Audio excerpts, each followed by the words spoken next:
सो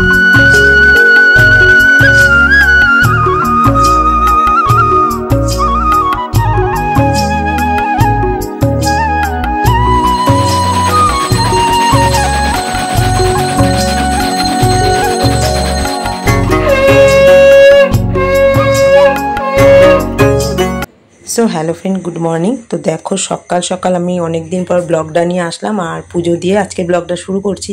যেহেতু আমার শরীরটা ভালো যাচ্ছে না ওই জন্য ব্লগটা দিতে একটু দেরি হচ্ছে। তো চলো সকাল সকাল আমি হনুমান চল্লিশাও পাঠ করে নিলাম আর ঠাকুর পুজো দিয়ে আজকে ব্লগটা শুরু করছি। আজকে ব্লগটা অনেকটাই ছোট হবে যেহেতু শরীর ভালো না, তো শ্যুট করতে পারছি না।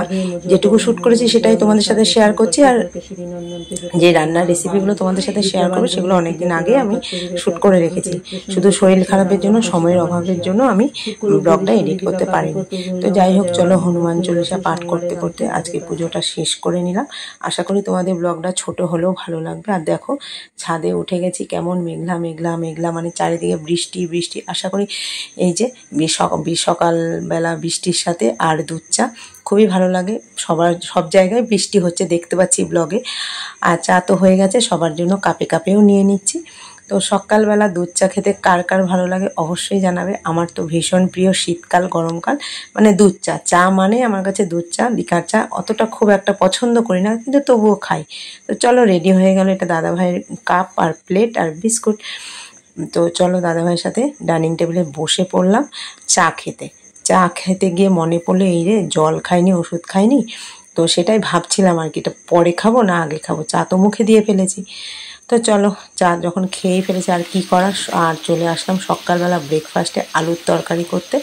তো আলুটা তো কাটাই ছিল, আমি কেটে একদম রেডি করে চা খেতে গেছিলাম। ডিমের ভুজিয়া দিয়ে আলুর তরকারি করেছি গরম গরম, একবারে এক কড়াই করে নিয়েছি, কেননা সন্ধ্যাবেলা ওরা টিফিন খায়। তো আর দু রকম তরকারি করতে আর ইচ্ছে করে না সারাদিন কাজ টাজ করে, ওই জন্য একবারে করে নিয়েছি। তো যাই হোক চলো এখানে রুটিগুলো বেলে নিচ্ছি। তো আশা করি ব্লগটা তোমরা দেখতে থাকো, ভালো লাগবে ব্লগটা। তো রুটিটা করে নিচ্ছি, আমার সকালে রুটি করতেই হয় বেশিরভাগ দিন। তো যাই হোক চলো রুটিগুলো ফুলকো ফুলকো রুটি দেখতে ভালোই লাগে, খেতেও ভালো লাগে। আর রুটিগুলো আমি হালকা জল দিয়ে ছিটিয়েও রাখি যেহেতু নরম থাকে। তোমাদের দাদাভাইকে দিতে দিতে ছেলে মেয়েরাও বলে মা আমাদের জন্য করবে। আর এই যে দেখছো কাতলা মাছ আজকে রান্না করিনি, একদম ভাজা। আর এই যে দেখো একটুখানি মাছ ছিল, এই মাছটা আগের দিনে রান্না করা ছিল, এগুলো অল্প অল্প ছিল সেগুলো শেয়ার করে দিলাম। খুব একটা বেশি কিছু রান্না করিনি, তো তাই তোমাদের সাথে শেয়ার করছি অল্প অল্প জিনিস।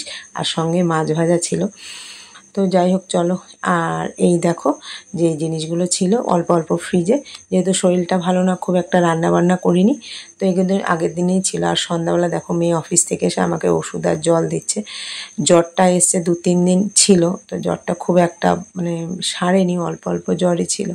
তো ভালো লাগছিল না, তার মধ্যে বৃষ্টিতে একটু ভিজেও ছিলাম।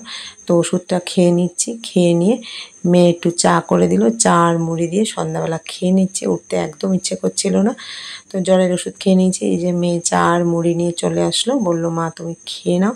তো ওষুধ দেওয়ার পরে এই চা মুড়ি একটু খেলাম। চাটা খাওয়ার পর মাথার যন্ত্রণা, এত যন্ত্রণা করছিল মাথাটা। তো যাই হোক চলো চাটা খাওয়ার পর মাথাটা একটু যন্ত্রণাটা কমলো। আশা করি আজকে ব্লগটা ছোটোর মধ্যে তোমাদের ভালো লাগবে।